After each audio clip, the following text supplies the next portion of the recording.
Assalamualaikum warahmatullahi wabarakatuh ya. Jumpa lagi saudaraku Rabu Kliwon ya, dimanapun Anda berada. Kajian materi kali ini tentang kotam leluhur ya. Jadi kotam leluhur itu ya, bisa ya menjaga kita itu juga bisa. Tapi ya tetap ya namanya kotam leluhur itu tidak akan semaksimal ketika dia itu mendampingi leluhur Anda gitu ya.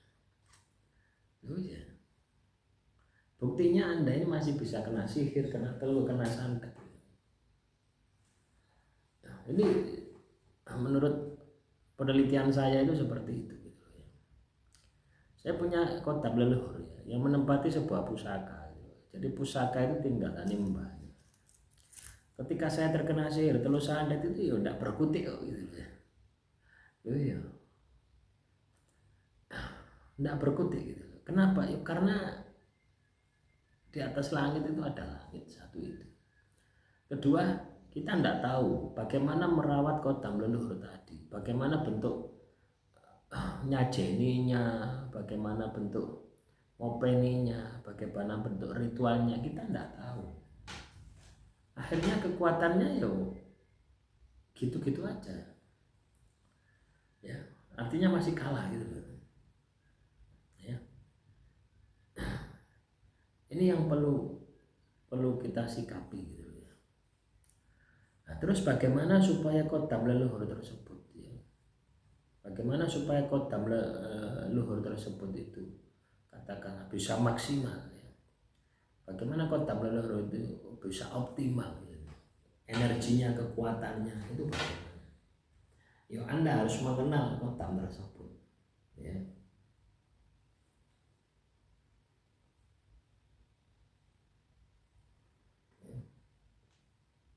Itu yang harus Anda lakukan. Jadi Anda harus mengenalinya dan tanyakan bagaimana cara meningkatkan energinya, bagaimana supaya kotam itu bisa berfungsi maksimal sebagaimana ketika dia ikut dengan leluhur Anda. Kalau Anda suka dengan kotam leluhur ya, itu caranya seperti itu. Tapi kalau teman-teman Rabu Kliwon katakanlah tidak mau ribet, ya tingkatkan saja energi batin Anda. Itu pun juga akan ngefeknya kepada kotam leluhur Anda. Saya pernah perintah ya, itu kotam leluhur tak suruh membebaskan ya sedulur papat saya ini yang terpisah ya. Orang terkena sihir telur santet itu sedulur papatnya itu disandera ya, tidak menyatu dekat dengan kita itu tidak, tapi disandera. Makanya orang yang terkena sihir telur santet dia itu akan sering mimpi buruk ya, pokoknya mengalami hal-hal yang di luar logika gitu. Itu akan sering mengalami hal itu ya. Itu tak perintah, tak suruh membebaskan itu pusaka itu, tak suruh membebaskan kotam pusaka yang menempati pusaka itu tak suruh bebaskan. Ternyata tidak mampu ya. Sampai ada 2 pusaka itu yang saya gunakan tidak mampu gitu. Saya berpikir harus butuh berapa pusaka ini ya.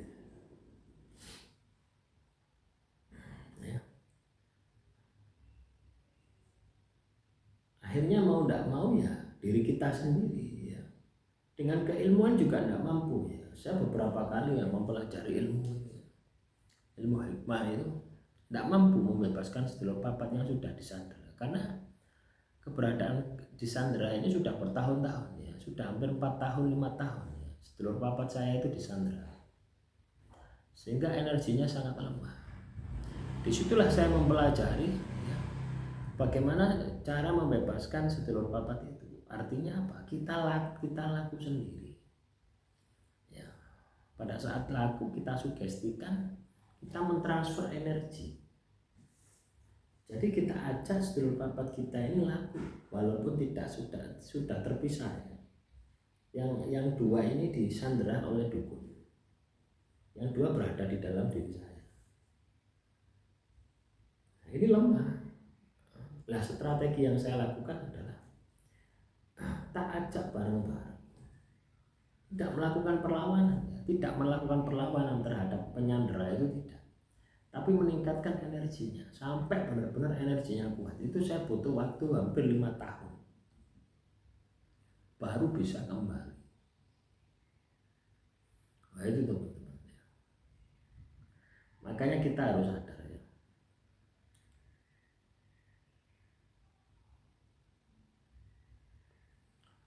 Kita harus paham ya bahwasanya ketika kodam yang kita pikir, oh saya ini Rabu Kliwon dilindungi oleh kodam leluhur, sudah nggak usah percaya gitu.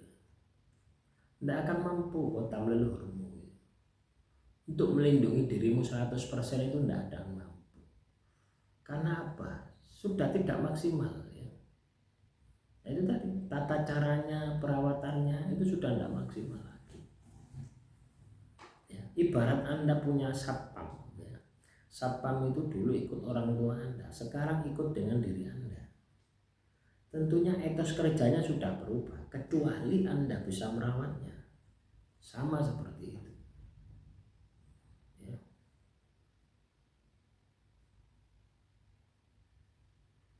Kalau Anda tidak bisa melakukan itu, ya sudah ada gunanya kodam leluhur, malah akan banyak menambah masalah ya. Jadi kodam leluhur itu akan bisa berfungsi ketika Anda melakukan penyelarasan ya. Penyelarasan di sini itu bukan hanya 1 menit ya, seperti yang di YouTube itu 1 menit 2 menit tak selaraskan, bukan seperti itu. Penyelarasan ini butuh waktu, butuh proses yang panjang ya.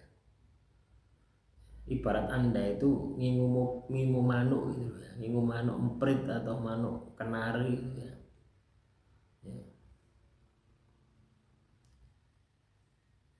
Ini manuk emprit, manuk kenari itu ya. Bagaimana supaya manuk emprit, manuk kenari itu bisa luluh dengan diri Anda, itu kan butuh proses panjang. Adanya hubungan ya, 2 arah, itu yang harus Anda lakukan. Ya, tapi kalau saran saya daripada kodam leluhur ya, mending tingkatkan energi batin Anda. Ya, karena itu akan